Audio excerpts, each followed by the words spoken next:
अनुसार तो क्या तुम्हें मुझ पर भरोसा नहीं? उन्होंने कठोर स्वर में पूछा। शिवकर्णी घबराकर बोली, नहीं महाराज, ऐसी कोई बात नहीं।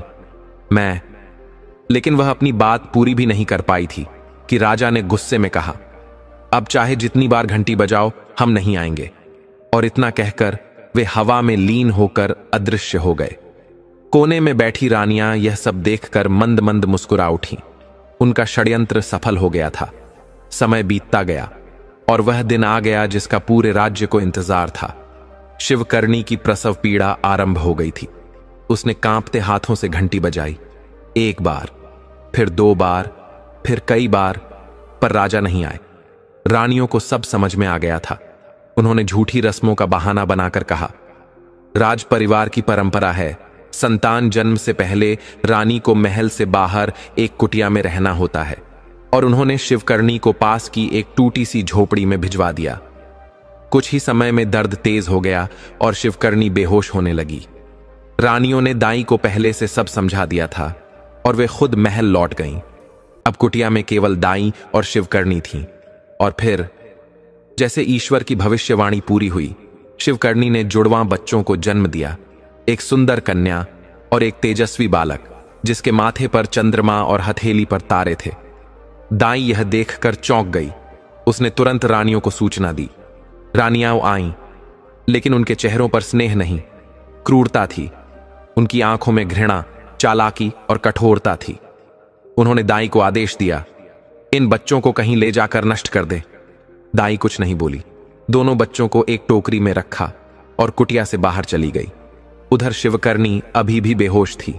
एक मां जिसे यह भी नहीं पता था कि उसकी गोद अभी अभी सूनी कर दी गई है। रानियां चुपचाप भीतर आईं और उसकी बगल में 2 कुत्ते के पिल्ले रख दिए।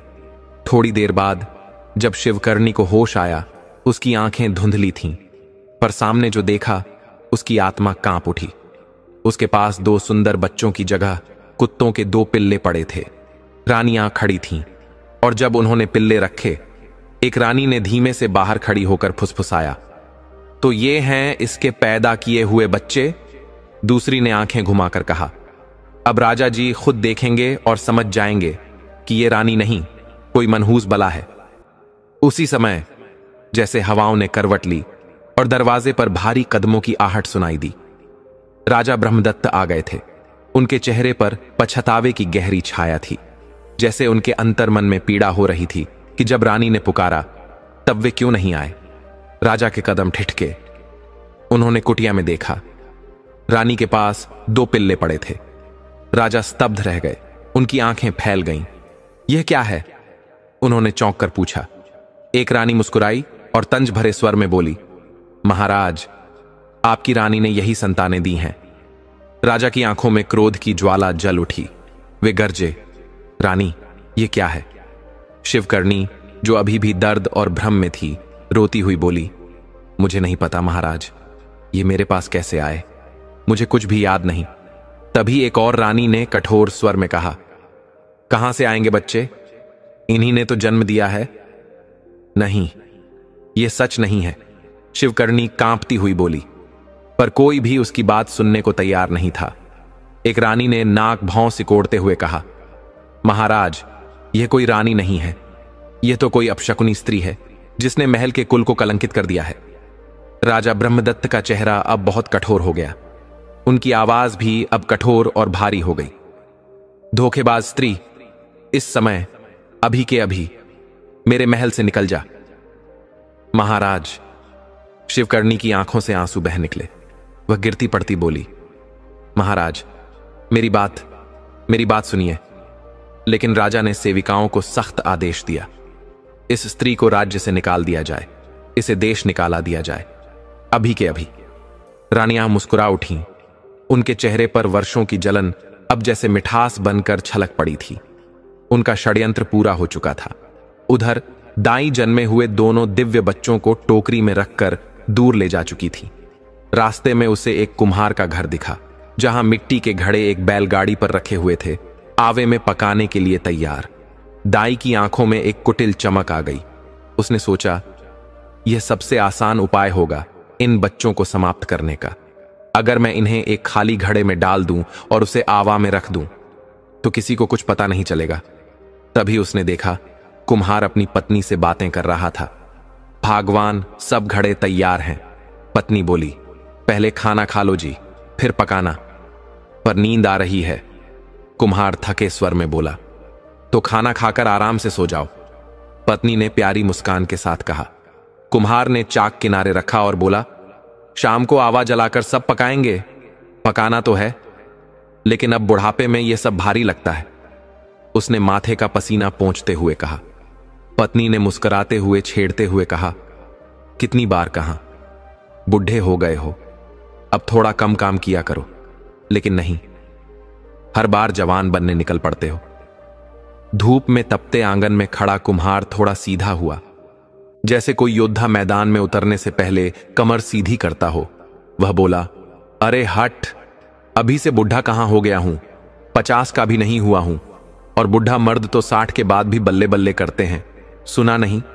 उसकी पत्नी, जो वहीं पास में घड़े सुखा रही थी, पलटी और बोली, होंगे कहीं, लेकिन तुम तो अभी से ऐसे दिखते हो कि 60 वाले भी तुम्हें बाऊजी कह दें।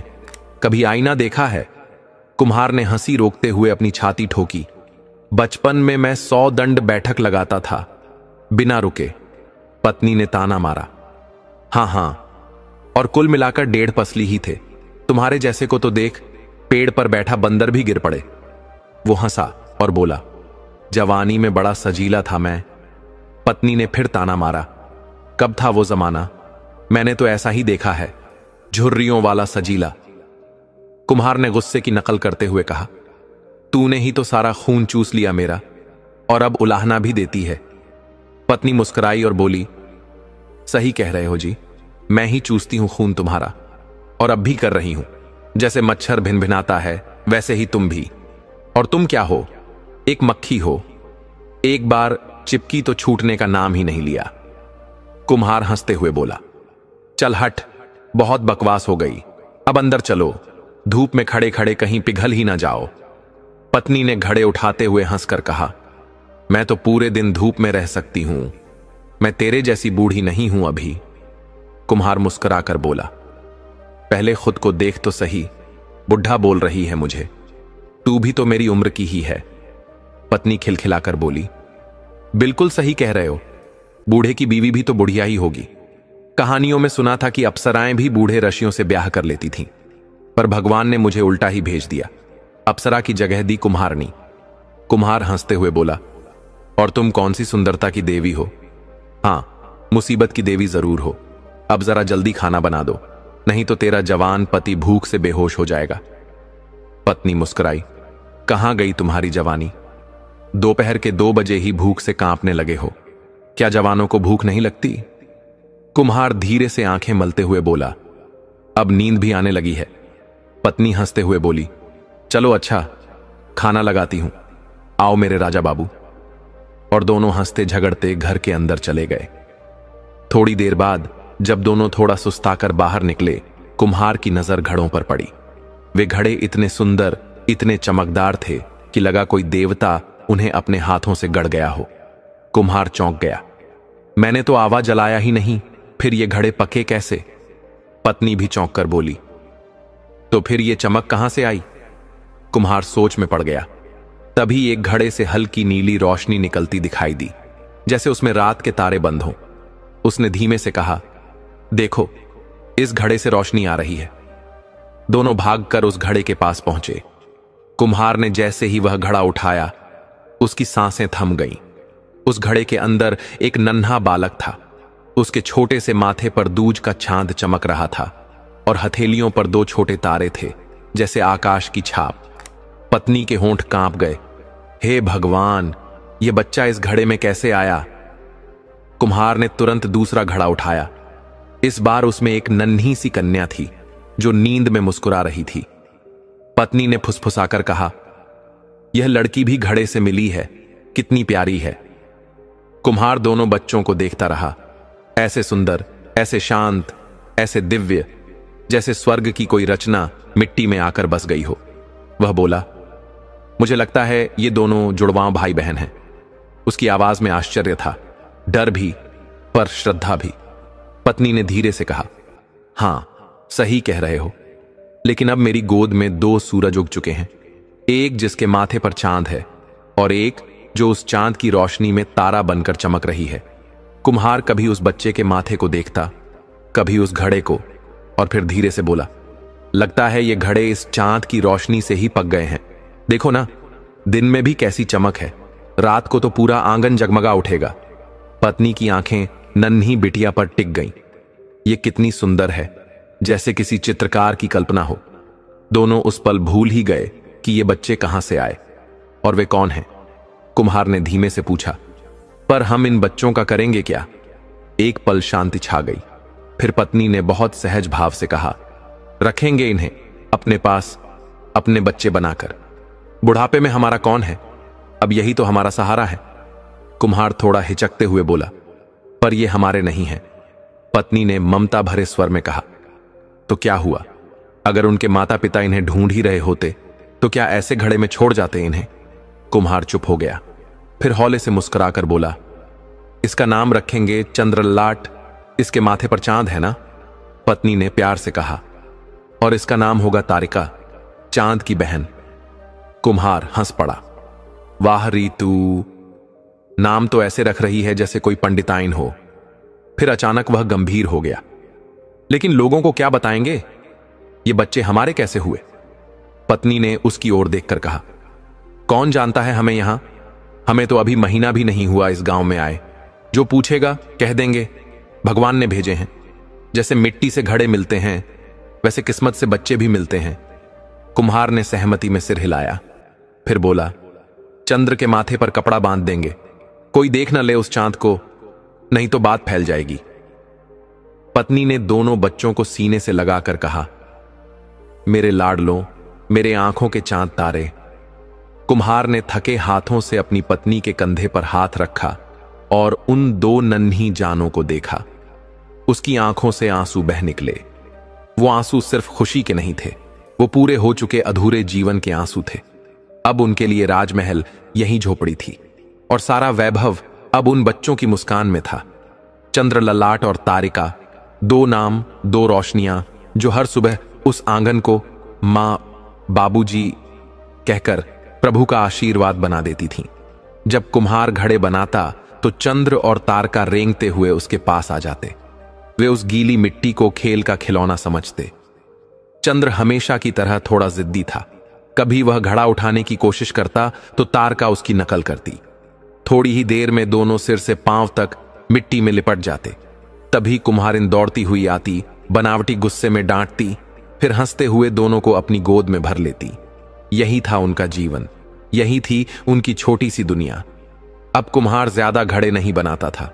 उसे अब पैसे की नहीं, वक्त की कद्र थी और वो हर पल अपने लाडलों के साथ बिताना चाहता था। दिन ढलते, जब चंद्र और तारका सो जाते तो दोनों माता पिता चुपचाप बैठकर उन्हें निहारते रहते, जैसे कोई प्रभु की बनाई सुंदरतम मूर्ति देख रहे हों। चंद्र के माथे पर जो चांद चमकता था वह अब एक रहस्य बन चुका था। उसे हमेशा कपड़े से ढंका जाता और उससे कहा जाता, असली राजकुमार हमेशा सिर पर टोपी रखते हैं। उस मासूम को क्या पता, वह सच में एक राजकुमार ही था। साल बीतते गए और दोनों बच्चे बड़े होने लगे। जब चंद्र 10 साल का हुआ तो उसका चेहरा एक तेजस्वी प्रकाश से दमकने लगा। तारका, जो बचपन से उसे भैया कहती थी, अब एक सुशील और सुंदर कन्या बन चुकी थी। वे जुड़वा थे, पर उनका रिश्ता ऐसा लगता जैसे जन्मों से भाई बहन हो। चंद्र की शक्ति और बुद्धि दूसरे बच्चों से कहीं अधिक थी। उसके हंसी में जोश था, गुस्से में भी मासूमियत थी, जो कभी कभी तारका को डरा देती थी। जब वह उसे डराता तो तारका छिप जाती। कुम्हारिन गुस्से में कहती, कहीं का कंस है तू? और चंद्र हंसते हुए जवाब देता, तो फिर यह कौन सी देवकी है पगली? दिन इसी तरह प्रेम और हंसी में बीतते रहे, लेकिन नियति को तो कुछ और ही मंजूर था। एक सुबह सब कुछ बदल गया। जो कुम्हार हर दिन सूरज उगने से पहले उठता था, वह आज नहीं उठा। कुम्हारिन ने पहले धीरे से पुकारा, फिर गुस्से में पानी की बाल्टी उड़ेल दी, लेकिन आज वह नहीं उठने वाला था। उसकी आंखें सदा के लिए बंद हो चुकी थीं। वो कुम्हार जिसने दो नन्ही जानों को मिट्टी से जीवन दिया, अब स्वयं मिट्टी में मिल गया था। कांपते हाथों से कुम्हारिन ने उसकी नाड़ी देखी, पर जीवन नहीं था। वह हक्की बक्की रह गई। हाय राम कहते ही वह घुटनों पर गिर पड़ी। फिर जैसे उसके शरीर से सारी शक्ति निकल गई। उसने एक गहरी सांस ली और अपने प्राणनाथ के पास लेट गई, हमेशा के लिए। जब चंद्रललाट और तारका दौड़ते हुए अंदर आए, उन्होंने जो देखा उसने उनकी दुनिया को हिला दिया। पिता की बंद आंखें, मां निढाल पड़ी। दोनों इस संसार को छोड़ चुके थे। वे दोनों वहीं जमीन पर बैठकर धीरे धीरे सिसकते रहे, जैसे तूफान में दो नन्ही नावें बहती रह गई हों, अकेले, डरे हुए, टूटे हुए। चंद्र ने अपने आंसू पोंछे, खुद को संभाला और मां पिता की अंतिम विदाई की तैयारी शुरू की। उसी ने मुखाग्नि दी, हर संस्कार निभाया, और उस श्मशान की आग में सिर्फ दो शरीर नहीं जले, उसका बचपन भी राख बन गया। तारका उसका कंधा थामे रो रही थी, भैया हम अनाथ हो गए। उसकी सिसकियां जैसे पहाड़ की चट्टानों पर टूटती जा रही थीं। चंद्र ने उसके गाल पर आंसू पोंछे और कहा, बहन, भाग्य से बड़ा कुछ नहीं होता, लेकिन तेरा भैया जिंदा है ना, अब तुझे कोई दुख नहीं छू सकता। उसने सामान बांधा, पुराने बर्तन बेचे, मिट्टी की अपनी दुनिया को प्रणाम किया और तारका का हाथ पकड़कर कस्बे की ओर चल पड़ा। कल जो चंद्र शरारती था, आज उसकी चाल में जिम्मेदारी थी, आंखों में संकल्प था, चेहरे पर थकी हुई शांति थी। जब वे कस्बे पहुंचे, कुछ व्यापारी उन्हें देखकर रुक गए। एक किशोर, साथ में छोटी बहन और पीठ पर एक गठरी। दृश्य ही ऐसा था। चंद्र ने सीधी आंखों से उन्हें देखा और सच सच सब कुछ बता दिया। फिर हाथ जोड़कर बोला, अगर कोई छोटा मोटा काम मिल जाए और सिर छुपाने को जगह, तो हम जीवन भर आपका आभार मानेंगे। व्यापारियों का दिल पिघल गया, पर उन्होंने देखा कि इस लड़के की आंखों में भीख नहीं, आत्मसम्मान था। उनमें से एक सज्जन बोले, बाजार में एक खाली मकान है, हम उसमें तुम्हें रख देंगे। चंद्र झिझकते हुए बोला, लेकिन किराया। उस व्यापारी ने मुस्कुराते हुए उसके कंधे पर हाथ रखा और कहा, कुछ काम करके किराया बाद में चुकता कर देना। हम चाहते हैं कि तुम जैसे साहसी बच्चों की थोड़ी मदद कर सकें। उसी शाम उन्हें वह घर मिल गया, छोटा सा पर शांत और दो टूटे दिलों को समेटने के लिए काफी। अगली सुबह चंद्र को व्यापारियों ने बुलाया। अगली सुबह जैसे ही सूरज की किरणें उस किराए के छोटे से घर की खिड़की पर पड़ी, बाहर से आवाज आई, आओ छोटे दोस्त, यह रहा तुम्हारे लिए पक्षीराज घोड़ा। आज से यह तुम्हारा चंद्र बाहर निकला तो उसकी आंखें चमक उठी। एक मजबूत चमचमाता घोड़ा जैसे जंगल की हवा में उड़ा चला आ रहा हो। वो अवाक रह गया। मैं कैसे चुकाऊंगा आपका यह उपकार? व्यापारी ने हंसते हुए उसके कंधे पर हाथ रखा। अरे ऐसी बातें मत कर, तुझे कुछ भी चाहिए हो, फल सब्जी सामान बस बोल देना। चंद्र की आंखों में संकोच था, पर कुछ काम दे दीजिए ना। व्यापारी सोच में डूबे। तभी चंद्र ने कहा, अगर आप चाहें तो मैं रोज जंगल से औषधियां, फूल पत्ते इकट्ठा कर सकता हूं, मुझे इनकी पहचान है, सब जानता हूं। एक बुजुर्ग व्यापारी ने मुस्कुराते हुए पूछा, कर लोगे? यह काम चंद्र के चेहरे पर आत्मविश्वास था। जरूर करूंगा, साथ में शिकार भी कर लाऊंगा। आपके किसी भी काम आ सकूं तो अच्छा लगेगा। वो बुजुर्ग हंसते हुए बोले, बस कर, अब ऐसी बातें मत कर, यह कोठरी मेरी है। अगर तेरे जैसे बच्चों की मदद नहीं कर सके तो इस धन संपत्ति का क्या मोल? तुझे किराए की कभी चिंता नहीं करनी। फिर एक और व्यापारी ने कहा, रामू से बात कर लेते हैं, वो तुझसे औषधियां ले लेगा और पैसे देगा। हमें तो हर दूसरे दिन जरूरत पड़ती ही है। चंद्र बोला, पैसों का क्या करूंगा, आप सब कुछ दे ही देते हो। नहीं बेटा, एक बुजुर्ग ने धीमे से कहा, यह तुम्हारी मेहनत की कमाई है, अपने पास रखना। चंद्र ने मुस्कुराकर जवाब दिया, तो फिर इन्हीं पैसों से मैं किराया भी दूंगा। सब हंस पड़े। बड़ा जिद्दी है तू। और यहीं से शुरू हुआ चंद्र का नया जीवन। हर सुबह वह पक्षीराज पर सवार होकर जंगल जाता, अपनी आंखों से औषधियां चुनता, पेड़ों की छांव में बूटियां खोजता और कुछ जरूरी शिकार भी करता। फिर दिन ढलने से पहले लौट आता। कभी कभी उसकी पीठ पर शिकार बंधा होता तो कभी घोड़े की थैली में जड़ी बूटियों की भी खुशबू होती। जल्द ही वह और तारका पूरे कस्बे में लोकप्रिय हो गए। लोग उनके मधुर स्वभाव, उनकी सादगी और संस्कारों से बेहद प्रभावित थे। सब उसे उसके माथे पर बने चांद से पहचानते। उसके माथे पर वह चमकता चांद अब सबको सम्मोहित करता था। फिर एक दिन चंद्र अपने रोज के काम से लौट रहा था। पक्षीराज हवा में जैसे उड़ता हुआ दौड़ रहा था। जंगल की सरसराहट उसके कानों में संगीत की तरह गूंज रही थी। औषधियां इकट्ठा हो चुकी थीं और अब वह कस्बे की ओर बढ़ रहा था कि तभी जंगल में एक अलग सी खामोशी पसर गई। पत्तियां कांप उठीं। हवा में अजीब सी सनसनाहट दौड़ने लगी, जैसे कोई अज्ञात शक्ति जाग गई हो। अचानक वृक्ष झूमने लगे, उनकी शाखाएं एक दूसरे से टकराने लगी। पक्षी चित्कार करते उड़ चले और जानवर बिलों में छिप गए। उसी क्षण पास ही महाराज ब्रह्मदत्त शिकार के लिए वन में आए हुए थे। आज उनके साथ कोई सेवक नहीं था। घोड़े की टापों की गूंज जैसे पूरे जंगल की रगों में दौड़ रही थी। चंद्र का पक्षीराज घोड़ा पवन से भी तेज भाग रहा था, मानो किसी अनजाने भाग्य की ओर खींचा चला जा रहा हो। अचानक एक तेज झोंका आया और चंद्र की पगड़ी हवा में उछल गई। अगले ही पल उसका माथा उजागर हुआ और वहां उस पर था चांद, एक चमकता हुआ दूध या दूज का चांद। जैसे ही वह उजास फूटा, पूरा जंगल उस प्रकाश से नहा गया। पत्तियां चमक उठीं, तनों पर दूध जैसा नरम उजाला उतर आया और हवा जैसे एकदम थम सी गई। दूर खड़े महाराज ब्रह्मदत्त की आंखें चैदियां गईं। उन्होंने जैसे ही उस घुड़सवार को देखा, उनकी सांस अटक गई। माथे पर वही चांद, वैसा ही जैसा वर्षों पहले उनके महल में ज्योतिषी ने भविष्यवाणी में कहा था। छोटी रानी के पुत्र के माथे पर जो चांद होगा, वही उत्तराधिकारी बनेगा, वही राज्य का भाग्य बदलेगा। पर यह कैसे हो सकता है? वह लड़का कहां गया? क्या कोई भूल हुई थी? क्या कोई राज छिपा रह गया था? महाराज की सोचने की शक्ति जैसे सूखने लगी।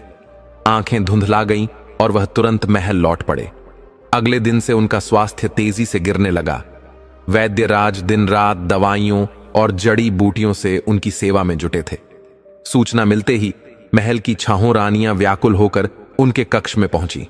महाराज मुंह खोकर एक आसन पर बैठे थे, चेहरा पीला, माथे पर गहरी लकीरें और आंखों में अनकहा तूफान।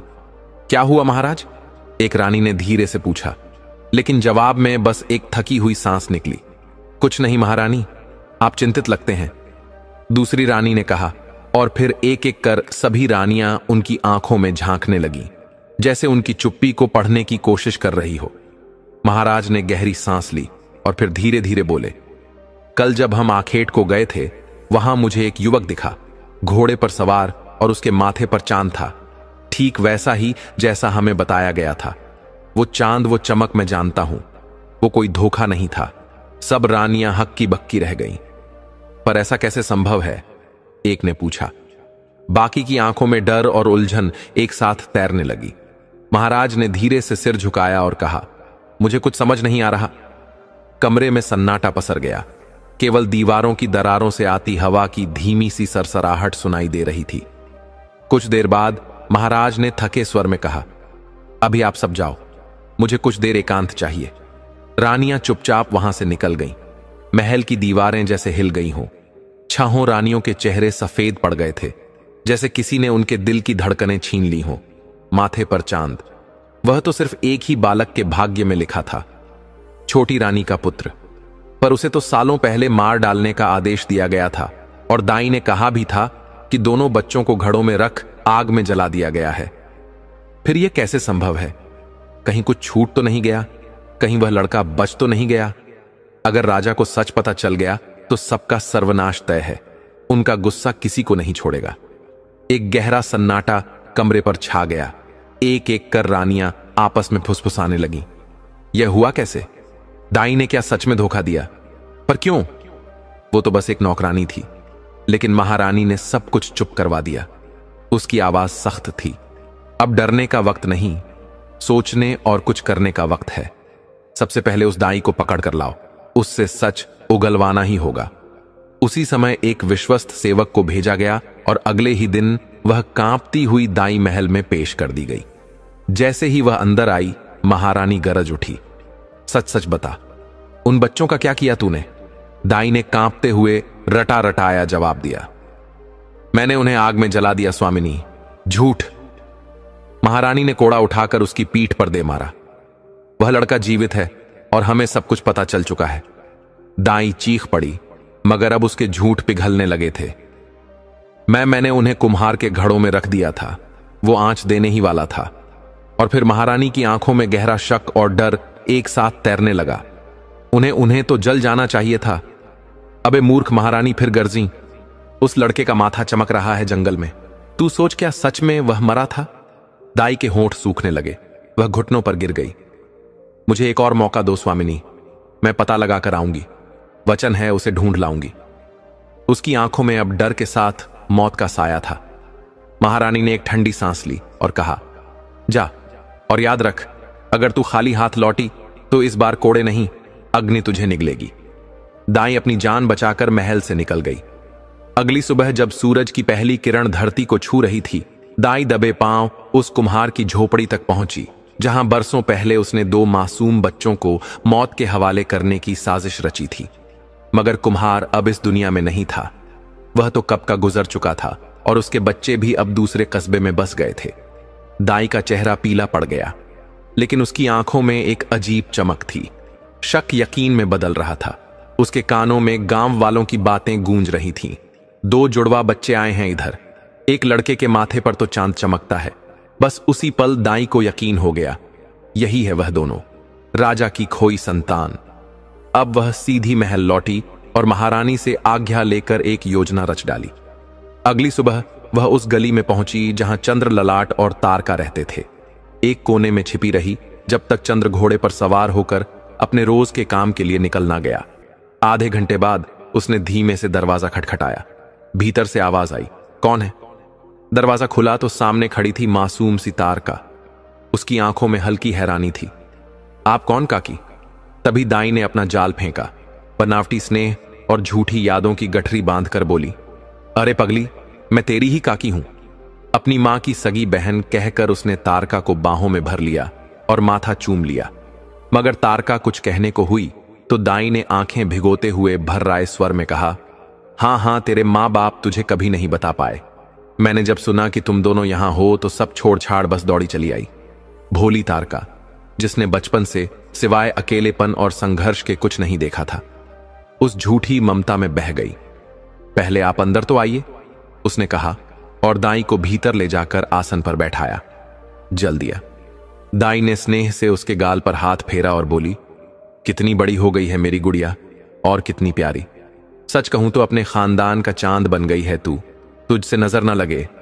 तारका अब पूरी तरह विश्वास कर चुकी थी। उसकी भोली आंखों में पहली बार कोई अपना दिख रहा था। तेरा भाई कहां है? दाई ने पूछा। तारका ने अब पूरी तरह खुलकर बताया कैसे वह जंगल से औषधियां लाकर घर चलाता है, कैसे दोनों ने मां बाप के बिना सब सीखा सहा और आगे बढ़े। दाई ने गहरी सांस लेते हुए कहा, सच में कितने बहादुर हैं मेरे बच्चे, अपने पिताजी और दादाजी जैसे।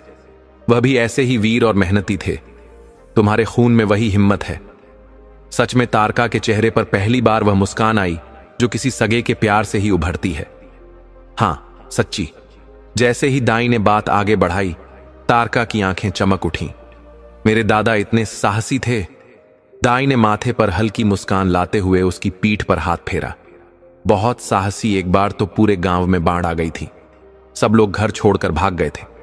लेकिन तेरा दादा, उसने अकेले अपने बच्चों और गृहस्थी को कंधे पर लाद कर दूसरे गांव बसाया था। ऐसा बलशाली, ऐसा धीरज वाला कोई और ना था हमारे पूरे खानदान में। तारका की आंखों में गर्व उतर आया। आपको पता है, चंद्र भी बहुत ताकतवर है। दाई ने तुरंत बात लपक ली। क्यों नहीं होगा भला? अपने दादा का पोता है। लहू में वही जोश और वही आग है। दाई की बातों की मिठास अब तारका के भीतर उतर रही थी। उसके सारे संदेह अब पिघलने लगे थे, जैसे सुबह की ओस में चांदनी घुल रही हो। एक पल बाद तारका का स्वर बदला। काकी, हां मेरी बच्ची। दाई ने नरम स्वर में कहा, तुम कभी हमसे मिलने क्यों नहीं आई? यह सवाल वो था जिसका जवाब दाई ने पहले ही गढ़ रखा था। उसने झट से आंखें भरी, आवाज में कांप डालकर कहा, क्या बताऊं बेटा, तुझे नाराज होने का पूरा हक है तुझे। क्या कोई ऐसी चाची होती है जो अपने भतीजे भतीजे को उस वक्त ना देखे जब वह दुनिया में बिल्कुल अकेले रह जाए? लेकिन मैं मजबूर थी बेटी। तेरे पापा और मेरे पति में 20 साल पहले एक ऐसी बात पर झगड़ा हो गया था जो कभी सुलझी ही नहीं। तब तेरे पापा गांव छोड़कर कहीं और चले गए, जहां तेरा जन्म हुआ। मैं चाहकर भी पास ना आ सकी। और फिर जब सुना कि तुम्हारे मां पापा अब नहीं रहे तो सब छोड़ छाड़ बस दौड़ी चली आई। जब तुम्हारे नाम की चर्चा इस कस्बे में सुनी, वह बच्चा जिसके माथे पर चांद है, तो मेरी छाती फटने लगी। कितना भाग्यशाली है हमारा कुल। लेकिन अब मैं तुझे क्या मुंह दिखाऊं? मैं कैसे तेरे भाई से कहूं कि मैं तेरी चाची हूं? हाय कैसी पत्थर दिल हूं मैं। कहते कहते दाई जोर जोर से रोने लगी। तारका, जो बरसों से किसी अपने की गोदी को तरस रही थी, फौरन दाई को गले लगा रोने लगी। दोनों की आंखों से आंसू बहते रहे, पर किसी एक के आंसू सच्चे नहीं थे। तुम कितनी अच्छी हो चाची, तारका ने आंसू पोंछते हुए कहा। अब रोना बंद कर पगली। दाई ने नकली मुस्कान के पीछे अपने घड़ियाली आंसू छिपाए। अगर तू ऐसे ही रोएगी तो मैं फिर से फूट पड़ूंगी।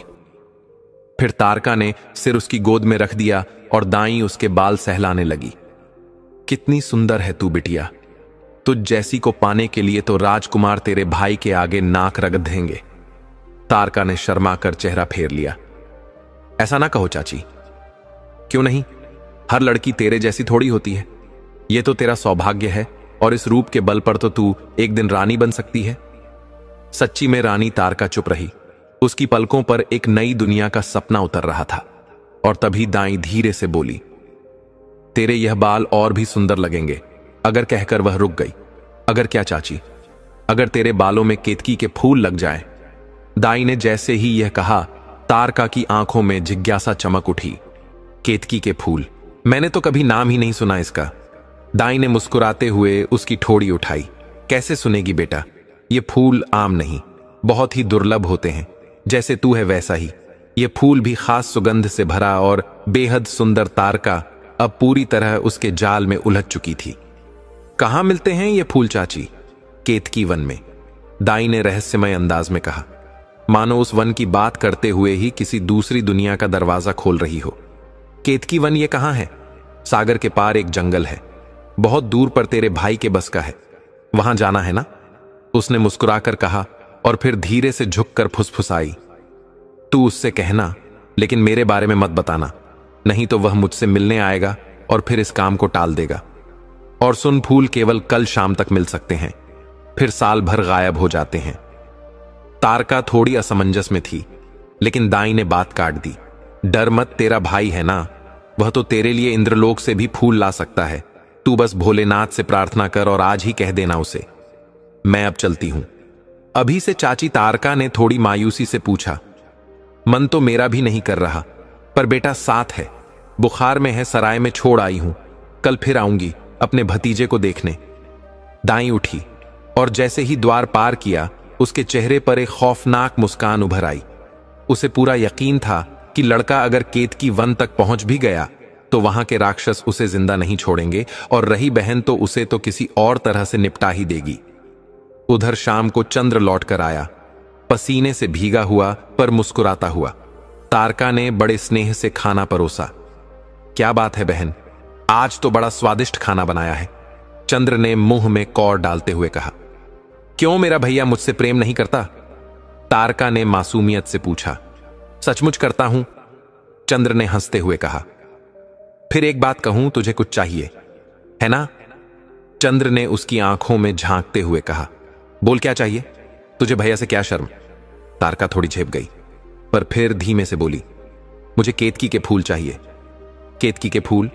चंद्र ने चौंक कर पूछा, जैसे किसी प्राचीन रहस्य का दरवाजा अचानक खुल गया हो। हां, तारका ने थोड़ी शरारत से मुस्कुराते हुए कहा। बस चाहिए, मुझे बहुत मन है मेरा, लेकिन कहां मिलते हैं? यह चंद्र अब थोड़ा थोड़ा गंभीर हुआ। केतकी वन में सागर के बीचों बीच एक पगडंडी है जो सीधे वहां तक जाती है, लेकिन ध्यान रखना, फूल सिर्फ कल शाम तक ही खिलते हैं।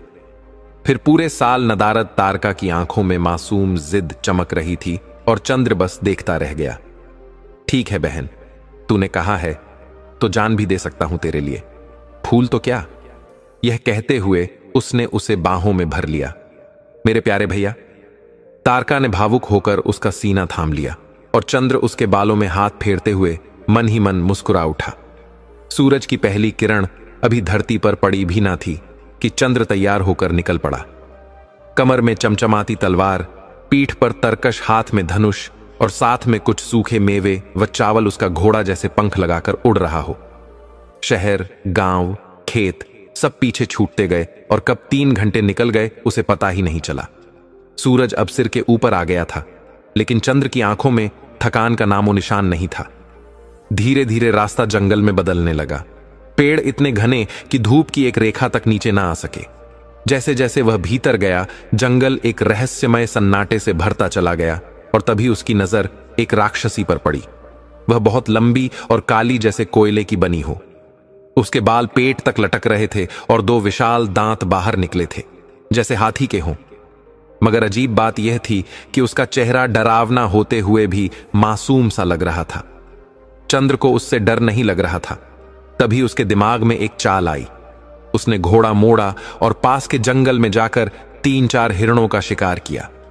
फिर उन्हें रस्सी से बांधकर उसी राक्षसी की ओर बढ़ा। दूर से ही हाथ जोड़कर बोला, बुआ प्रणाम। राक्षसी चौंक गई। कौन है तू और मुझे बुआ क्यों बुला रहा है? चंद्र ने बड़ी मासूमियत से जवाब दिया, बचपन में मां के साथ आपको देखा था, आप ही तो मेरी बुआ हैं। देखिए, आपके लिए तोहफा लाया हूं। और उसने हिरणों की ओर इशारा किया। राक्षसी एक पल को हकीकत और भ्रम के बीच डोलती रही, लेकिन फिर जैसे उसके भीतर का लालच जाग गया, उसने खुशी से उन हिरणों को गटक डाला और बोली, वाह रे मेरे भतीजे, तू तो सीधा दिल में उतर गया। अब बता क्या चाहिए। चंद्र ने मन ही मन हंसी रोकी।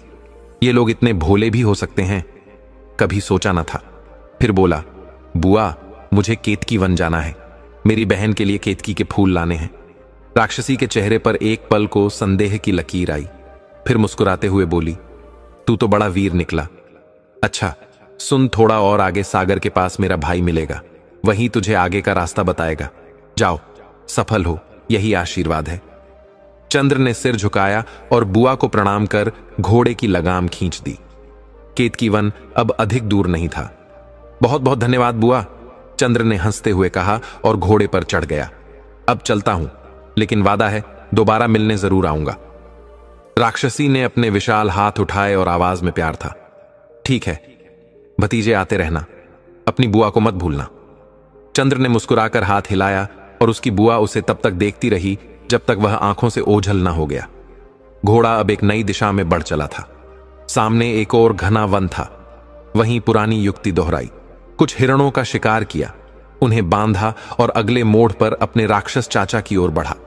चाचा जी बुआ से भी लंबे, उनके बाल गुच्छों में लटकते हुए और चेहरा ऐसा जैसे किसी बाल कथा का भोला भाला राक्षस।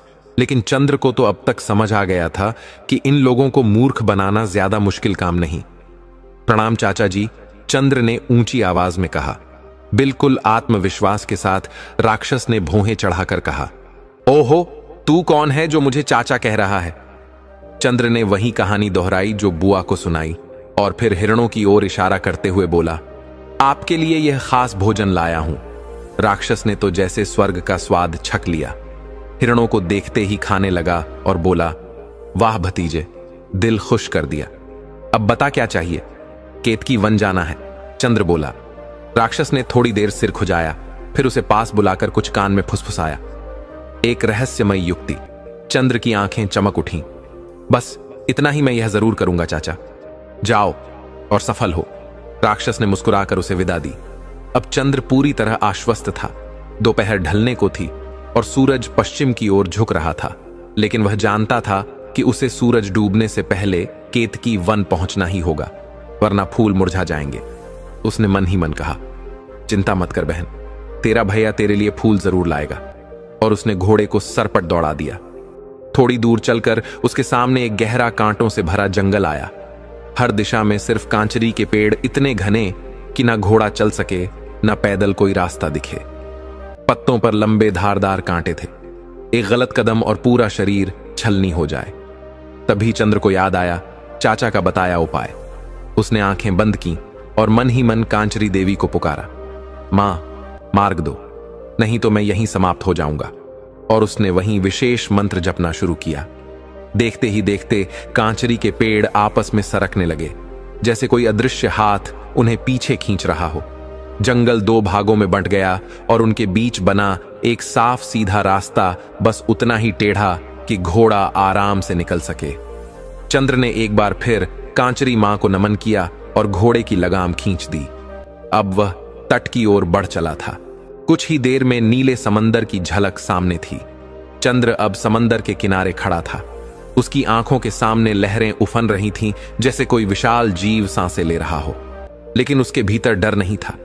उसने आंखें बंद की, मन ही मन समुद्र देवता को पुकारा, हे पिता, मुझे मार्ग दीजिए, नहीं तो मेरा यही अंत हो जाएगा। और फिर वह मंत्र जपा जो चाचा ने सिखाया था।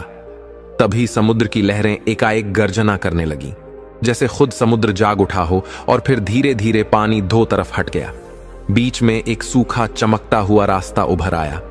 चंद्र ने श्रद्धा से शीश झुकाया, दिल ही दिल में धन्यवाद कहा और घोड़े को उस दिव्य मार्ग पर बढ़ा दिया। समंदर का एक लंबा हिस्सा पार हो गया था, लेकिन केतकी वन अब तक नहीं दिखा था। फिर अचानक क्षितिज पर एक द्वीप की झलक मिली। चारों ओर से नीले पानी से घिरा और बीच में गहरे हरे रंग की लहराती छाया। यही तो था उसका गंतव्य। जैसे ही उसने द्वीप की जमीन पर कदम रखा, उसे महसूस हुआ जैसे वह किसी प्राचीन भुला दिए गए राज्य में आ गया हो।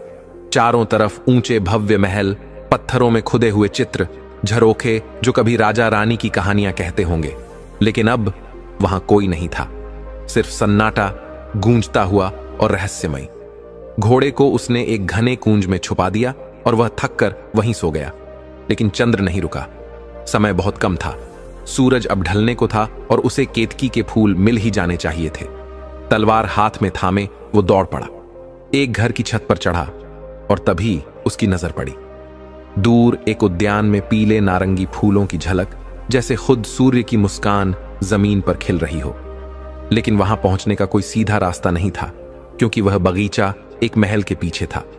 महल तक जाना ही पड़ेगा। वह छत से छलांग लगाकर महल की ओर दौड़ा। हर कदम पर उसका दिल धड़क रहा था। यह जगह इतनी सुंदर और सुनसान क्यों थी? क्या कोई रहस्य उसे देख रहा था? महल में दाखिल होते ही सामने आए गलियारों के जाल जैसे वक्त की भूल भुलैया उसने एक नई युक्ति सोची। चुपचाप खड़ा होकर पक्षियों की आवाज सुनने लगा। कहीं से चहचहाट आई, वहीं उद्यान होगा। वह उसी दिशा में भागा, लेकिन एक जगह गवाक्ष बंद था। वो झिझका, पर रुका नहीं, बगल के कक्ष में घुसा। समय तेजी से भाग रहा था।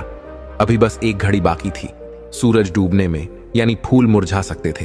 तभी उसकी नजर पड़ी एक पलंग पर और वहां थी एक युवती, सोई हुई गहरी नींद में। उसकी उम्र लगभग चंद्र जितनी होगी, लेकिन उसका रूप जैसे स्वप्न और धूप का संगम। चंद्र ठिठक गया। उसके दिल में कुछ हलचल हुई। वो मंत्रमुग्ध खड़ा रहा और तभी उसकी नजर उस युवती के सिर और पैरों पर रखी 2 छड़ियों पर पड़ी। एक सोने की, एक चांदी की। जिज्ञासावश उसने दोनों उठाई, लेकिन रखने में चूक गया। सोने की छड़ी पैर की ओर और चांदी की सिर की तरफ रख दी। तभी युवती की आंखें खुली। वह चौंक गई।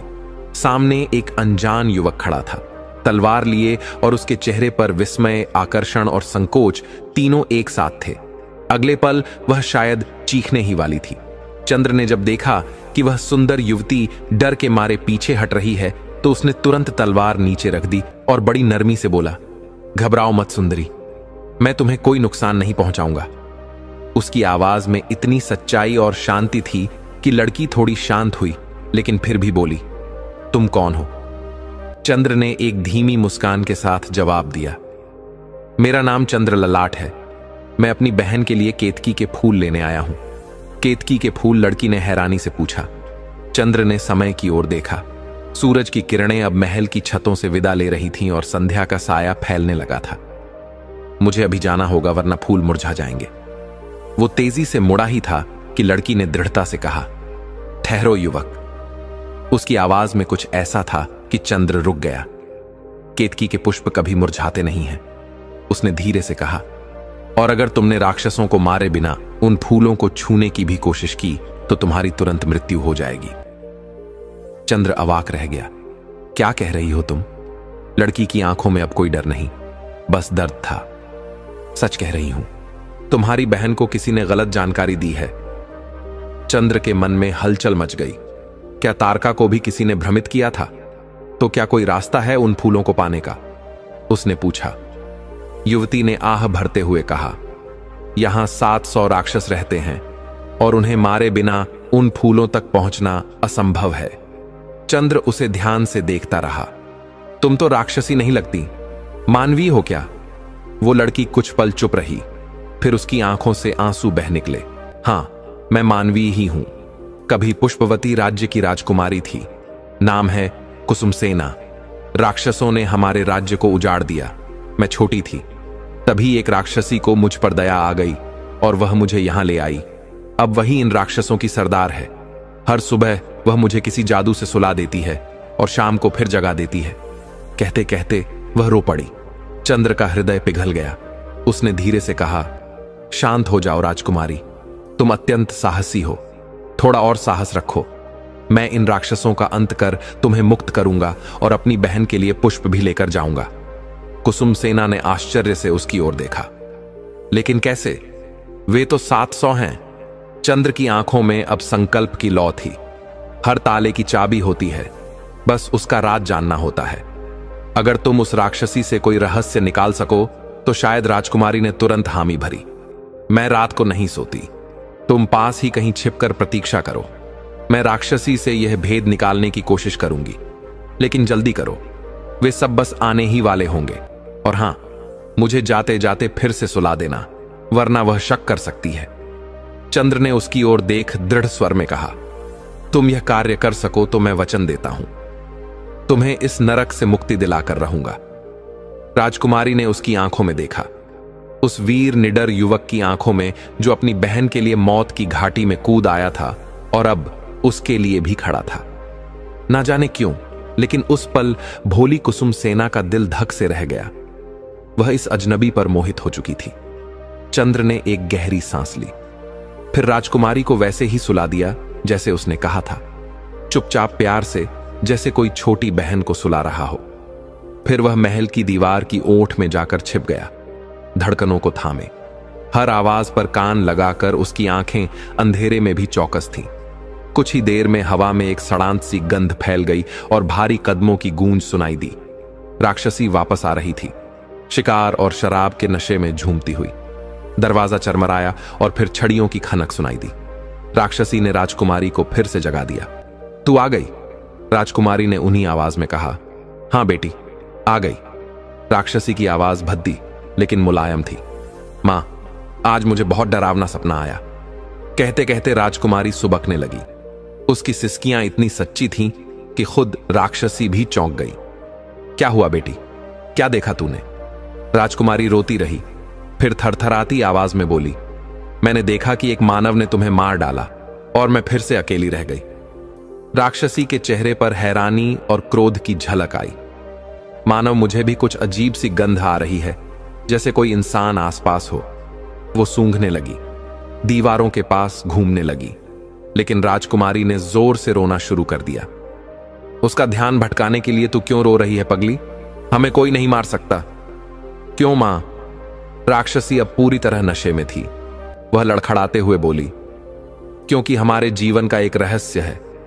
राजकुमारी ने मासूमियत से कहा। बताओ ना मां, प्लीज बताओ ना, तो मुझे नींद नहीं आएगी। राक्षसी ने घूंघट सी आंखें खोली और हंसी। ठीक है, सुन, इस महल से करीब 2000 कदम दूर एक सरोवर है। अगर कोई मानव सुबह के पहले उस सरोवर से एक संदूकची निकालकर उसमें से निकलने वाले फूलों का रस ले ले तो वही हमें मार सकता है। लेकिन अगर उस रस की एक बूंद भी जमीन पर गिर गई तो उस मानव के साथ 100 टुकड़े हो जाएंगे। इसीलिए चिंता मत कर, हमें कोई नहीं मार सकता। लेकिन यह मानव की गंध मां लगता है। आज ज्यादा पी ली है तुमने। राजकुमारी ने मीठे स्वर में कहा। हां, शायद चल, अब सोते हैं। कहते हुए राक्षसी पलंग पर ढेर हो गई और कुछ ही देर में खर्राटों की आवाज आने लगी। राजकुमारी का दिल तेज तेज धड़क रहा था, लेकिन डर के नीचे साहस की ज्वाला थी। उसने धीरे से कोने में छिपे चंद्र को बुलाया। वो तुरंत सामने आया, जैसे जैसे अंधेरे में से कोई प्रकाश निकल आया हो। उसने सारी बात फुसफुसाकर चंद्र को बता दी।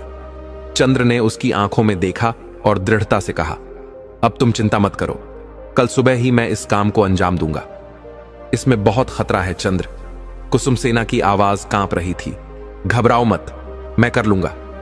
उसने हल्की मुस्कान के साथ कहा, मुझे तुम पर पूरा विश्वास है। राजकुमारी की आंखें भीग गईं। अभी चलता हूं और अब राक्षसों को परलोक भेजकर ही लौटूंगा। इतना कहकर चंद्र चल पड़ा। उसकी पीठ अंधेरे में गुम होती गई और वहीं खड़ी राजकुमारी के होठों से बस एक धीमी प्रार्थना निकली, हे भगवान, इस वीर की रक्षा करना, इसकी तलवार कभी ना झुके, इसे इसके मकसद में सफलता मिले। कृपा रखना प्रभु इस चंद्र ललाट पर। अगले ही दिन भोर से पहले जब आकाश में बस हल्की नीली लकीर थी और सब ओर नीरवता थी, चंद्र अपने वस्त्र उतारकर सरोवर के पास पहुंचा। एक क्षण बिना सोचे वह जल में कूद गया। सरोवर उम्मीद से कहीं ज्यादा गहरा था और जैसे ही वह नीचे गया उसके चारों ओर काली माया छा गई। कुछ भी दिखाई नहीं दे रहा था, जैसे कोई दूसरी ही दुनिया हो जिसमें रोशनी ने कसम खा ली हो कि वह नहीं आएगी। चंद्र का दम घुटने लगा। उसके सीने में हवा की कमी अब जलन बन रही थी। उसे जल्दी ही संदूकची मिलानी थी, वरना उसे ऊपर लौटना पड़ता और शायद फिर मौका ना मिलता। अचानक ही जैसे कोई अदृश्य शक्ति जाग गई। चंद्र के माथे का चांद और हथेलियों के तारे एक साथ चमकने लगे, मानो सैकड़ों दीपक एक साथ जल उठे हों। पूरा सरोवर उनकी रोशनी से चांदी सा चमकने लगा और उस अंधे अंधेरे में रोशनी की वह किरणें चंद्र के भीतर फिर से साहस भर गई।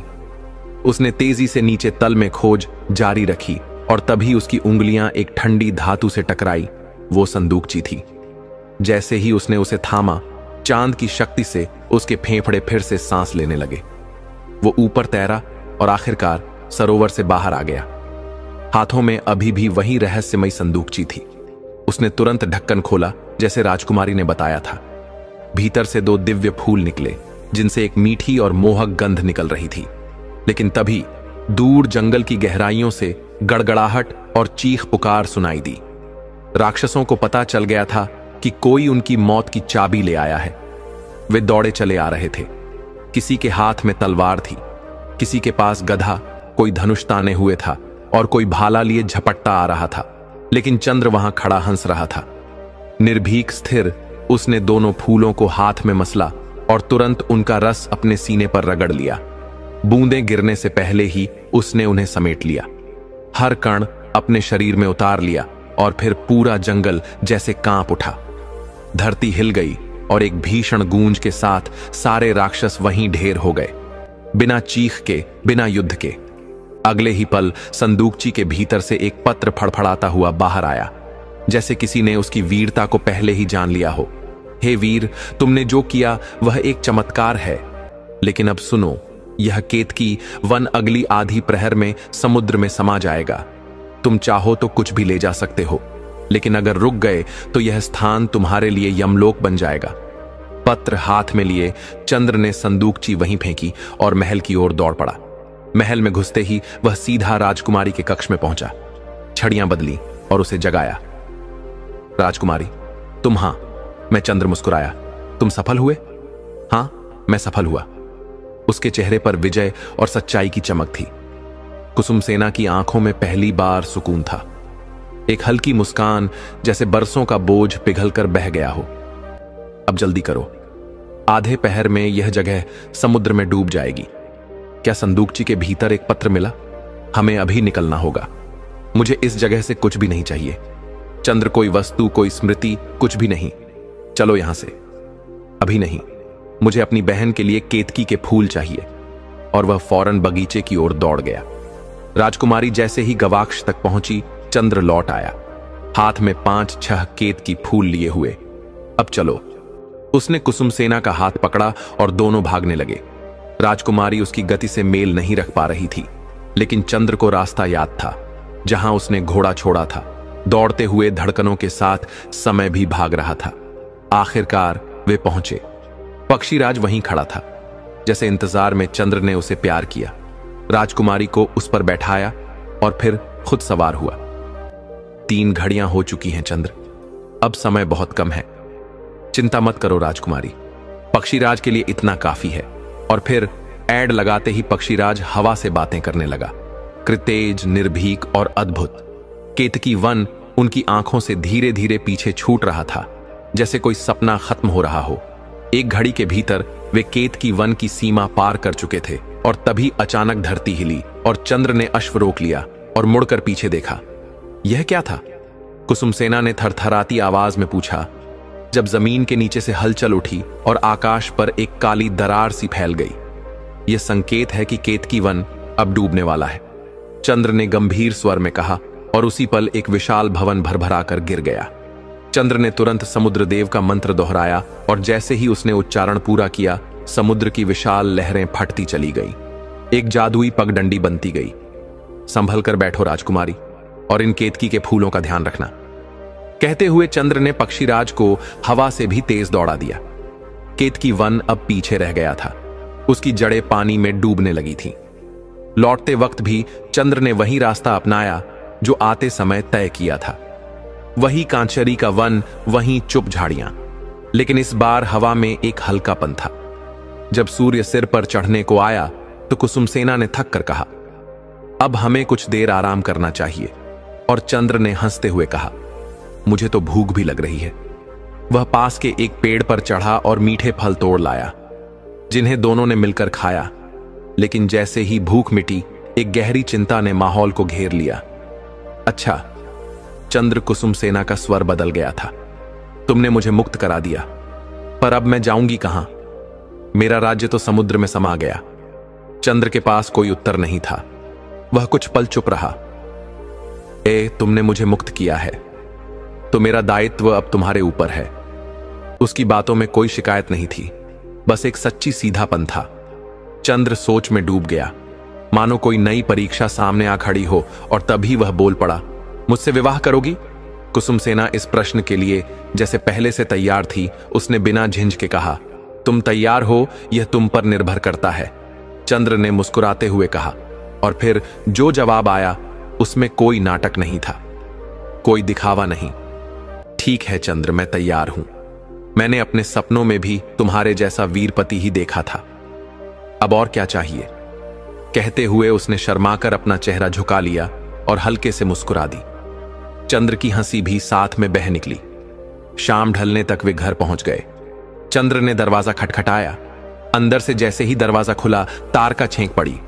भैया कहती हुई वह दौड़कर उससे लिपट गई। चंद्र ने उसकी पीठ थपथपाई और मुस्कुराते हुए कहा, देख बहन, तेरे लिए सिर्फ केतकी के फूल ही नहीं, तेरी भाभी भी लेकर आया हूं। और इशारा किया कुसुमसेना की ओर। तारका ने उसे गले लगा लिया।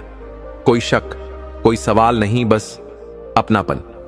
चंद्र कुसुमसेना ने धीरे से पुकारा, हां कुसुमसेना, एक फूल मुझे दे सकते हो? चंद्र हंस पड़ी। एक क्या भाभी, तुम पर तो मैं सारे के सारे फूल वार दूं। लेकिन कुसुमसेना मुस्कुराकर बोली, नहीं बहन, मुझे तो बस एक ही चाहिए, वह भी सजावट के लिए नहीं। अचानक ही जैसे कोई अदृश्य शक्ति जाग गई। चंद्र के माथे का चांद और हथेलियों के तारे एक साथ चमकने लगे, मानो सैकड़ों दीपक एक साथ जल उठे हों। पूरा सरोवर उनकी रोशनी से चांदी सा चमकने लगा, और उस अंधे अंधेरे में रोशनी की वह किरणें चंद्र के भीतर फिर से साहस भर गई। उसने तेजी से नीचे तल में खोज जारी रखी, और तभी उसकी उंगलियां एक ठंडी धातु से टकराई। वो संदूकची थी। जैसे ही उसने उसे थामा, चांद की शक्ति से उसके फेफड़े फिर से सांस लेने लगे। वो ऊपर तैरा और आखिरकार सरोवर से बाहर आ गया। हाथों में अभी भी वही रहस्यमयी संदूकची थी।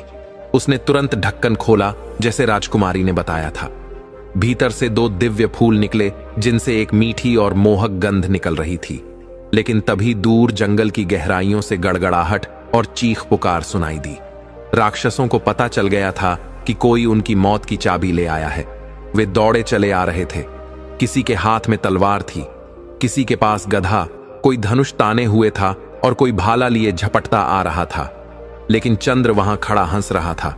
निर्भीक स्थिर उसने दोनों फूलों को हाथ में मसला और तुरंत उनका रस अपने सीने पर रगड़ लिया। बूंदें गिरने से पहले ही उसने उन्हें समेट लिया। हर कण अपने शरीर में उतार लिया, और फिर पूरा जंगल जैसे कांप उठा। धरती हिल गई और एक भीषण गूंज के साथ सारे राक्षस वहीं ढेर हो गए, बिना चीख के, बिना युद्ध के। अगले ही पल संदूकची के भीतर से एक पत्र फड़फड़ाता हुआ बाहर आया, जैसे किसी ने उसकी वीरता को पहले ही जान लिया हो। हे वीर, तुमने जो किया वह एक चमत्कार है। लेकिन अब सुनो, यह केतकी वन अगली आधी प्रहर में समुद्र में समा जाएगा। तुम चाहो तो कुछ भी ले जा सकते हो, लेकिन अगर रुक गए तो यह स्थान तुम्हारे लिए यमलोक बन जाएगा। पत्र हाथ में लिए चंद्र ने संदूकची वहीं फेंकी और महल की ओर दौड़ पड़ा। महल में घुसते ही वह सीधा राजकुमारी के कक्ष में पहुंचा। छड़ियां बदली और उसे जगाया। राजकुमारी, तुम? हां, मैं चंद्र मुस्कुराया। तुम सफल हुए? हां, मैं सफल हुआ। उसके चेहरे पर विजय और सच्चाई की चमक थी।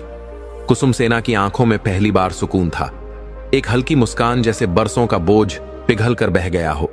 अब जल्दी करो, आधे पहर में यह जगह समुद्र में डूब जाएगी। क्या संदूकची के भीतर एक पत्र मिला? हमें अभी निकलना होगा। मुझे इस जगह से कुछ भी नहीं चाहिए। चंद्र, कोई वस्तु, कोई स्मृति, कुछ भी नहीं। चलो यहां से। अभी नहीं, मुझे अपनी बहन के लिए केतकी के फूल चाहिए। और वह फौरन बगीचे की ओर दौड़ गया। राजकुमारी जैसे ही गवाक्ष तक पहुंची, चंद्र लौट आया, हाथ में 5-6 केतकी फूल लिए हुए। अब चलो। उसने कुसुमसेना का हाथ पकड़ा और दोनों भागने लगे।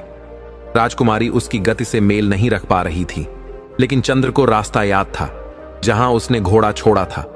दौड़ते हुए धड़कनों के साथ समय भी भाग रहा था। आखिरकार वे पहुंचे।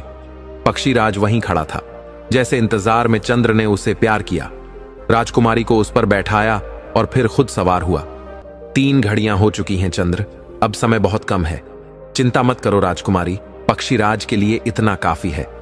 और फिर ऐड लगाते ही पक्षीराज हवा से बातें करने लगा, कृतेज, निर्भीक और अद्भुत। केतकी वन उनकी आंखों से धीरे धीरे पीछे छूट रहा था, जैसे कोई सपना खत्म हो रहा हो। 1 घड़ी के भीतर वे केतकी वन की सीमा पार कर चुके थे और तभी अचानक धरती हिली और चंद्र ने अश्व रोक लिया और मुड़कर पीछे देखा। यह क्या था? कुसुमसेना ने थरथराती आवाज में पूछा, जब जमीन के नीचे से हलचल उठी और आकाश पर एक काली दरार सी फैल गई। यह संकेत है कि केतकी वन अब डूबने वाला है, चंद्र ने गंभीर स्वर में कहा, और उसी पल एक विशाल भवन भर-भरा कर गिर गया। चंद्र ने तुरंत समुद्र देव का मंत्र दोहराया और जैसे ही उसने उच्चारण पूरा किया, समुद्र की विशाल लहरें फटती चली गईं। एक जादुई पगडंडी बनती गई। संभल कर बैठो राजकुमारी, और इन केतकी के फूलों का ध्यान रखना, कहते हुए चंद्र ने पक्षीराज को हवा से भी तेज दौड़ा दिया। केतकी वन अब पीछे रह गया था, उसकी जड़ें पानी में डूबने लगी थीं। लौटते वक्त भी चंद्र ने वही रास्ता अपनाया जो आते समय तय किया था। वही कांचरी का वन, वही चुप झाड़ियां, लेकिन इस बार हवा में एक हल्कापन था। जब सूर्य सिर पर चढ़ने को आया तो कुसुमसेना ने थक कर कहा, अब हमें कुछ देर आराम करना चाहिए। और चंद्र ने हंसते हुए कहा, मुझे तो भूख भी लग रही है। वह पास के एक पेड़ पर चढ़ा और मीठे फल तोड़ लाया, जिन्हें दोनों ने मिलकर खाया। लेकिन जैसे ही भूख मिटी, एक गहरी चिंता ने माहौल को घेर लिया। अच्छा चंद्र, कुसुमसेना का स्वर बदल गया था, तुमने मुझे मुक्त करा दिया, पर अब मैं जाऊंगी कहां? मेरा राज्य तो समुद्र में समा गया। चंद्र के पास कोई उत्तर नहीं था। वह कुछ पल चुप रहा। तुमने मुझे मुक्त किया है तो मेरा दायित्व अब तुम्हारे ऊपर है। उसकी बातों में कोई शिकायत नहीं थी, बस एक सच्ची सीधापन था। चंद्र सोच में डूब गया, मानो कोई नई परीक्षा सामने आ खड़ी हो, और तभी वह बोल पड़ा, मुझसे विवाह करोगी? कुसुमसेना इस प्रश्न के लिए जैसे पहले से तैयार थी। उसने बिना झिझक के कहा, तुम तैयार हो, यह तुम पर निर्भर करता है। चंद्र ने मुस्कुराते हुए कहा, और फिर जो जवाब आया उसमें कोई नाटक नहीं था, कोई दिखावा नहीं। ठीक है चंद्र, मैं तैयार हूं। मैंने अपने सपनों में भी तुम्हारे जैसा वीरपति ही देखा था, अब और क्या चाहिए? कहते हुए उसने शर्माकर अपना चेहरा झुका लिया और हल्के से मुस्कुरा दी। चंद्र की हंसी भी साथ में बह निकली। शाम ढलने तक वे घर पहुंच गए। चंद्र ने दरवाजा खटखटाया। अंदर से जैसे ही दरवाजा खुला, तार का छेंक पड़ी। भैया कहती हुई वह दौड़कर उससे लिपट गई। चंद्र ने उसकी पीठ थपथपाई और मुस्कुराते हुए कहा, देख बहन, तेरे लिए सिर्फ केतकी के फूल ही नहीं, तेरी भाभी भी लेकर आया हूं। और इशारा किया कुसुमसेना की ओर। तारका ने उसे गले लगा लिया। कोई शक, कोई सवाल नहीं, बस अपनापन। चंद्र कुसुमसेना ने धीरे से पुकारा, हां कुसुमसेना, एक फूल मुझे दे सकते हो? चंद्र हंस पड़ी। एक क्या भाभी, तुम पर तो मैं सारे के सारे फूल वार दूं। लेकिन कुसुमसेना मुस्कुराकर बोली, नहीं बहन, मुझे तो बस एक ही चाहिए, वह भी सजावट के लिए नहीं। चंद्र ने थोड़ा छेंक कर पूछा, तो फिर वह हल्की सी मुस्कुराई। मैं यहां इसका पौधा लगाऊंगी। यही फूल तो उस दिन की वजह बना जिस दिन मेरी जिंदगी बदल गई। चंद्र ने हल्के से उसका कंधा छुआ। ओ कुसुमसेना, और फिर तीनों के चेहरे पर वो मुस्कान खिल उठी, जिसमें राहत भी थी, प्यार भी, और एक नई शुरुआत की चमक भी। अगली सुबह से ही जैसे सब कुछ अपने आप सहज होता चला गया।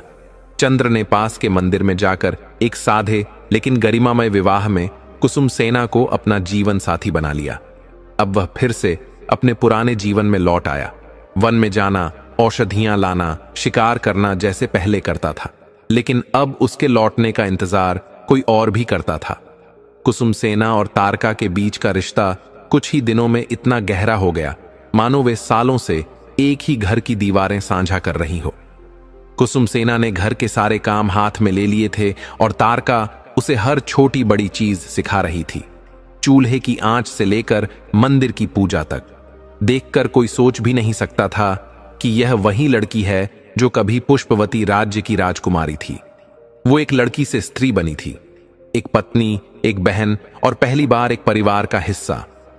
चंद्र अपने काम में व्यस्त था, लेकिन भाग्य की रेखाएं उसकी किस्मत के माथे पर लिखे चांद की तरह टेढ़ी थीं। एक दिन जब वह वन में शिकार कर रहा था, तभी राजा ब्रह्मदत्त की नजर उस पर फिर पड़ी। इस बार वे आश्वस्त थे। उस युवक के माथे पर जो चांद दमक रहा था, वही उसका खोया हुआ बेटा है। ठहरो युवक, राजा की आवाज गूंजी। चंद्र ने घोड़े की रफ्तार धीमी की। कहिए, मुझे तुमसे कुछ बात करनी है। राजा ने आग्रह किया, लेकिन चंद्र बोला, माफ कीजिएगा, अभी मुझे जल्दी है। अगर मिलना है तो बड़े बाजार के सबसे छोटे घर में आइएगा, मैं वहीं रहता हूं, अभी रुक नहीं सकता। और यह कहकर वह फिर अपनी राह पर निकल गया। राजा थोड़ी देर वहीं खड़े रहे, लेकिन अब उन्होंने निश्चय कर लिया था, इस बार बिना उससे मिले वे लौटेंगे नहीं। उसी दिन महल लौटते ही उन्होंने छहों रानियों को बुलवाया, और जैसे ही वे आई, उनका क्रोध फूट पड़ा। क्या किया तुमने मेरे बच्चों के साथ? उनका रौद्र रूप देख रानियां कांपने लगी। हम नहीं समझे महाराज। बड़ी रानी ने घबराकर कहा, समझ आ जाएगा जब कोड़े पड़ेंगे। राजा ने जमीन पर कोड़ा फटकारा तो सच्चाई डर के मारे बाहर आ गई। रानियां रोती गिड़गिड़ाती रहीं, हमें क्षमा कर दीजिए। लेकिन राजा ने निर्णय सुना दिया, क्षमा नहीं मिलेगी, मौत भी नहीं दूंगा। लेकिन अब से तुम भी उसी निर्धनता में जियोगी जैसे मेरे बच्चे जिए। आज से तुम रानियां नहीं, सामान्य स्त्रियां हो। देश निकाला देता हूं। सैनिकों, इन्हें महल से बाहर निकालो और उस दासी को बंदी बनाकर लाओ। रानियों की चीखें महल की दीवारों से टकराई, लेकिन राजा का हृदय अब किसी कोमलता के लिए तैयार नहीं था। फिर उन्होंने प्रधानमंत्री को बुलाया। छोटी रानी का क्या हुआ? प्रधानमंत्री ने सिर झुकाकर कहा, हमें पता है महाराज, वो पास के एक गांव में रहती हैं। वर्षों से जानता था, पर अब तक बताने का साहस नहीं कर पाया। राजा की आंखें नम हो आईं, लेकिन स्वर में वही दृढ़ता थी। आप धन्य हैं प्रधानमंत्री जी, जाइए, उन्हें ससम्मान लेकर आइए। दोपहर का सूरज आकाश में अपने शिखर पर था। जब राजा ब्रह्मदत्त एक आम वनवासी के वेश में चुपचाप चंद्र के घर के बाहर खड़े थे, मन में उम्मीद, आंखों में संशय और दिल में टकराते सैकड़ों सवाल, खिड़की की झिड़ी से उन्होंने अंदर झांका, और उस क्षण जैसे समय थम गया। सामने वही युवक जिसके माथे पर चमकता चंद्रमा अब किसी भ्रम का हिस्सा नहीं था, साफ, उज्जवल और राजसी, और उसकी हथेलियों पर तारे। राजा की सांसें थम गई।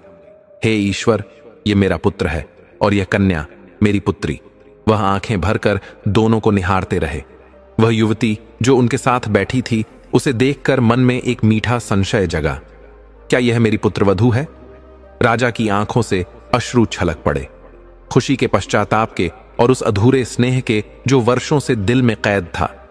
उन्होंने बिना देर किए दरवाजा खटखटाया। चंद्र ने जैसे ही द्वार खोला, सामने वही अजनबी था जो सुबह रास्ते में मिला था। जी कहिए, चंद्र ने औपचारिकता से कहा, लेकिन राजा आगे बढ़ा आए और उसे गले से लगा लिया। ओ मेरे बेटे, आवाज में वह टूटे रिश्ते की पुकार थी।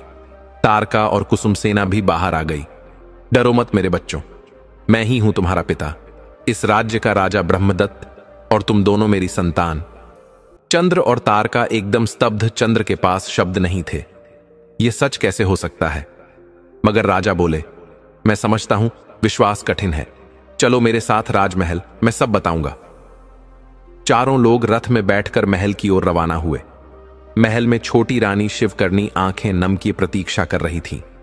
जैसे ही दरवाजा खुला, उन्होंने दोनों को सीने से लगा लिया और वर्षों से संजोया हुआ मातृत्व फूट पड़ा। क्षमा करो रानी, यह चंद्र तुम्हारा पुत्र है और यह है तुम्हारी पुत्रवधू, राजा ने भर्राए स्वर में कहा। फिर दाई को बुलाया गया, जिसने रोते हुए पूरी सच्चाई कह सुनाई। चंद्र की आंखों से निकला मां, और सारा महल जैसे एक पल में जीवंत हो उठा। श्या, मेरे बेटे, तुम इस राज्य के युवराज हो, और यह तुम्हारी बहन राजकुमारी, और यह सुंदर कन्या तुम्हारी पत्नी, भविष्य की महारानी शिवकर्णी कांपती आवाज में बोली। बोलो बेटा, क्या नाम रखा था? तुम्हारे दत्तक माता पिता ने, मां मेरा नाम चंद्रललाट है, और यह मेरी बहन तारका मेरी पत्नी, पुष्पवती की राजकुमारी कुसुम सेना। राजा ने तुरंत आदेश दिया, प्रधानमंत्री आज्ञा महाराज, राज्य में सप्ताह भर का उत्सव हो, घोषणा कर दो। राजकुमार और राजकुमारी लौट आए हैं और पूरा राज्य जैसे रोशनी से भर गया। मंत्रियों, सेनापतियों, नगरवासियों ने उन्हें फूलों और उत्सवों से स्वागत किया। उस रात जब चंद्र और कुसुम सेना को थोड़ी निजता मिली, चंद्र बोला, क्या तुम सोच सकती हो कि मैं एक राजकुमार हूं? कुसुम सेना मुस्कुराई, मुझे तो अब भी यकीन नहीं हो रहा, अब तुम महारानी बनोगी। चंद्र ने उसके बालों में हाथ फेरते हुए कहा, सुनिए, हां, वो स्थान ठीक रहेगा ना? कुसुम सेना ने उद्यान की ओर इशारा किया। किसके लिए? केतकी के पौधे के लिए। और इतना कहकर वह चुपचाप उसका सिर चंद्र के कंधे पर टिका देती है। दोनों चांद को देखते रहे, जैसे उनके जीवन की सारी अधूरी कहानियां अब उसी चांद में पूरी हो रही हों। बाद में चंद्र ने अपने पराक्रम से पुष्पवती का राज्य जीत लिया।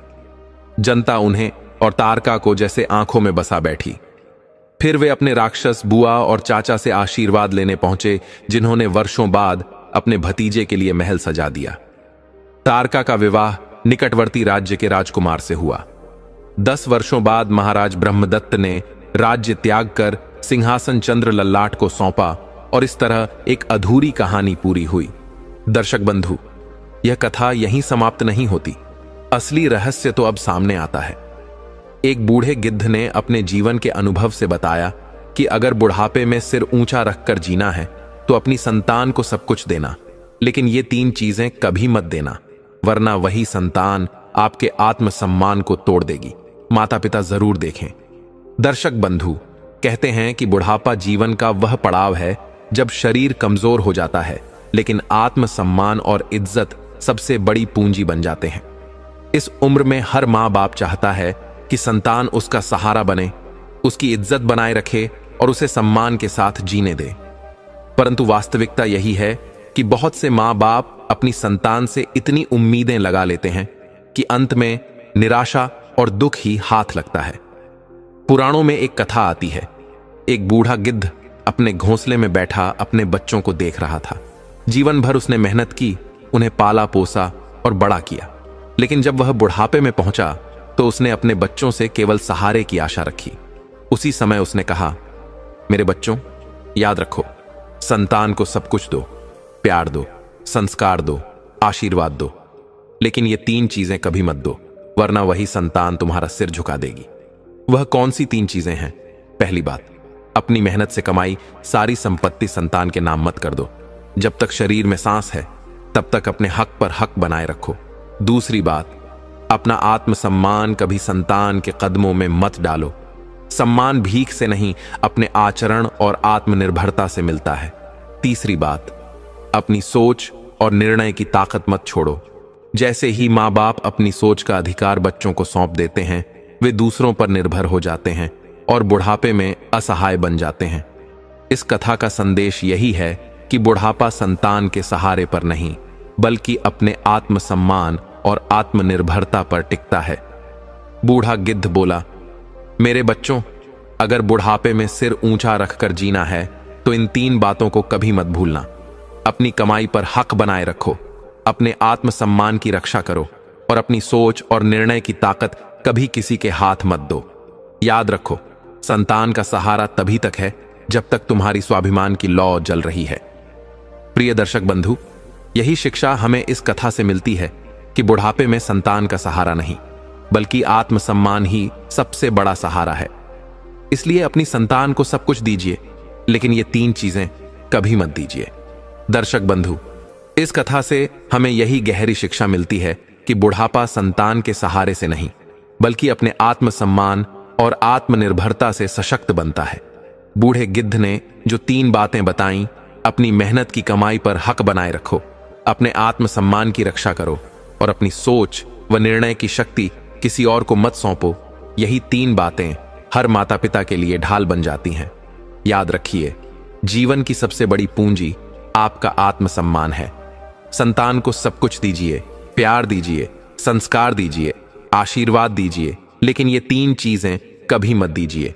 जो माता पिता इस शिक्षा को समझ लेते हैं, वे बुढ़ापे में सिर झुकाकर नहीं, बल्कि सिर ऊंचा करके गरिमा और सम्मान के साथ जीवन जीते हैं। प्रिय दर्शकों, हम आशा करते हैं आपको यह कहानी बेहद पसंद आई होगी और आप इस कहानी से बहुत ही प्रेरणा लेंगे। तो मिलते हैं आपसे अगली वीडियो में। तब तक के लिए अपना ख्याल रखिए और खुश रहिए। धन्यवाद।